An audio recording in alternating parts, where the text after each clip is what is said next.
नमस्कार, शाम के 4 बजने वाले हैं। वक्त हो गया है फास्ट एंड फैक्ट्स का। फास्ट एंड फैक्ट्स में आपको दिखाएंगे दिन की हर बड़ी खबर पूरी रिसर्च के साथ। मैं हूं अदिति अवस्थी और मेरे साथ हैं सचिन अरोड़ा।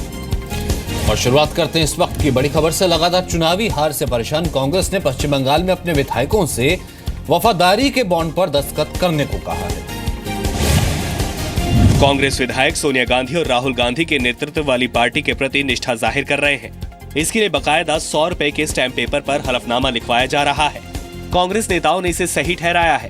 बीजेपी ने पार्टी आलाकमान को लेकर बढ़ती नाराजगी को इसकी वजह बताया है।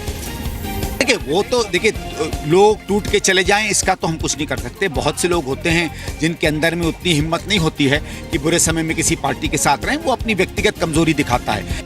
ये सब सारे अंडरटेकिंग लिखाने का, ये सब गंदा काम करने से राहुल गांधी और सोनिया गांधी खुद नेतृत्व पद से इस्तीफा दे दे। हलफनामे में ये भी लिखा गया है कि अगर पश्चिम बंगाल में कोई कांग्रेस विधायक पार्टी के खिलाफ जाएगा तो इससे पहले उसे अपना इस्तीफा सौंपना होगा।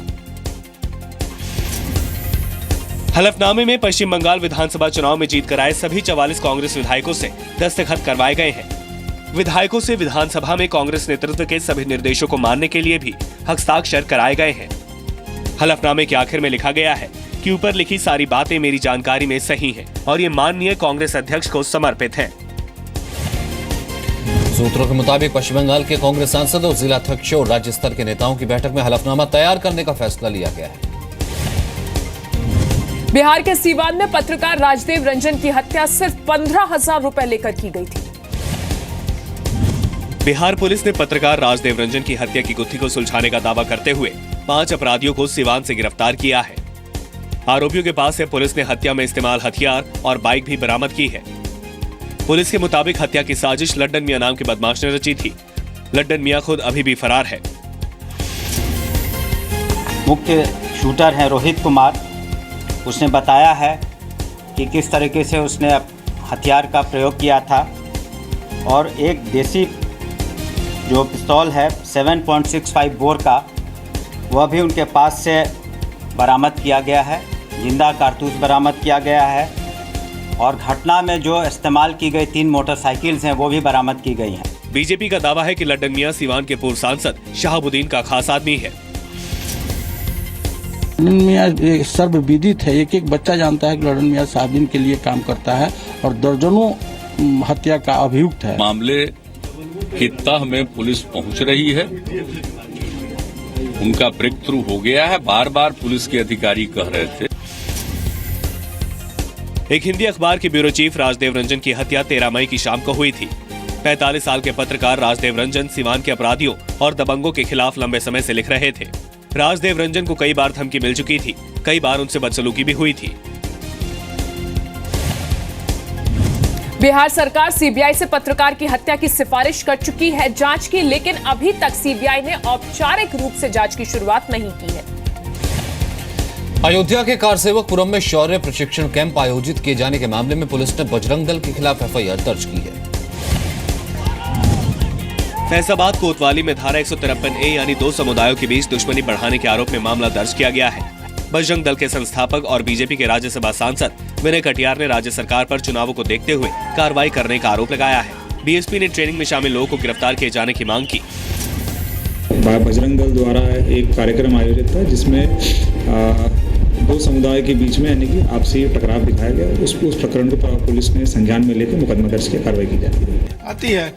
अब जब कानून के दायरे में कुछ नहीं है तो ये इनको क्यों पेट में दर्द होता है कि हम अपने तंदुरुस्ती के लिए, शारीरिक तंदुरुस्ती के लिए ये सारी सेल्फ डिफेंस का करें। मैं समझता हूँ इस पर उनकी गिरफ्तारी भी होनी चाहिए। जो सांप्रदायिक ताकतें हैं ये मिली जुली नूरा कुश्ती लड़ रहे हैं और वो उत्तर प्रदेश का माहौल बिगाड़ना चाहते हैं। कल यूपी के राज्यपाल राम नाईक ने बजरंग दल के शौर्य प्रशिक्षण का समर्थन किया था। 14 मई को बजरंग दल ने अयोध्या में 1 हफ्ते का शौर्य प्रशिक्षण शिविर आयोजित किया था।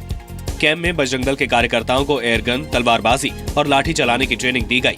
कार्यकर्ताओं को आग के गोले में कूदने के साथ ही आतंकवादियों से निपटने के गुर भी सिखाए गए। ट्रेनिंग के दौरान आतंकी बनाए गए युवकों को खास समुदाय की टोपी पहनाई गई।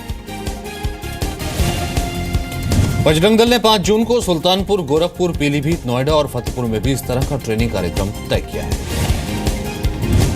पाकिस्तान ने पठानकोट आतंकी हमले के मास्टरमाइंड मसूद अजहर को छिपा दिया है। खुफिया सूत्रों के मुताबिक पाकिस्तान ने मसूद अजहर समेत 4 आतंकियों को सेफ हाउस में भेज दिया है। भारतीय एजेंसियों से बचाने और मामले को लेकर बढ़ते अंतर्राष्ट्रीय दबाव की वजह से पाकिस्तान ने नापाक चाल चली है। एनआईए की मांग पर इंटरपोल से इन आतंकियों के खिलाफ रेड कॉर्नर नोटिस जारी हो चुका है। खुफिया एजेंसियों ने सरकार को भेजे अपनी रिपोर्ट में कहा है कि जैश ए मोहम्मद चीफ मौलाना मसूद अजहर और 3 आतंकियों को आईएसआई ने सेफ हाउस में छुपा दिया है। आईएसआई ने इन 4 आतंकियों को निर्देश दिया है कि भारतीय खुफिया एजेंसियां चूंकि इन आतंकियों पर नजर रख रही हैं, ऐसे में वो अपने मूवमेंट ज्यादा न करें और इस गेस्ट हाउस में ही रहें। खुफिया सूत्रों के मुताबिक आईएसआई की मदद से जैश ए मोहम्मद और इंडियन मुजाहिदीन पठानकोट जैसे एक और हमले की साजिश में जुटे हैं। पंजाब सरकार को सौंपी गई मिलिट्री इंटेलिजेंस की रिपोर्ट में इस साजिश का खुलासा हुआ है। रिपोर्ट के मुताबिक जैश और आईएम के आतंकी उत्तर भारत के शहरों में पठानकोट जैसे हमले दोहराने की साजिश रच रहे हैं। हमलों की साजिश तैयार करने के लिए जैश ए मोहम्मद के कमांडर अवैस मोहम्मद को मलेशिया भेजा गया है। मलेशिया में फर्जी पासपोर्ट बनाकर अवैस को भारत पहुंचाने की योजना है। अवैस पाकिस्तान के ओकारा का रहने वाला है। पंजाब सरकार को 18 मई को सौंपी गई रिपोर्ट के मुताबिक जैश ने आतंकियों की भर्ती के लिए पाकिस्तान में कुछ जगहों पर नए दफ्तर खोले हैं। मध्य प्रदेश के इटारसी में बीजेपी विधायक के स्वागत में फायरिंग की गई।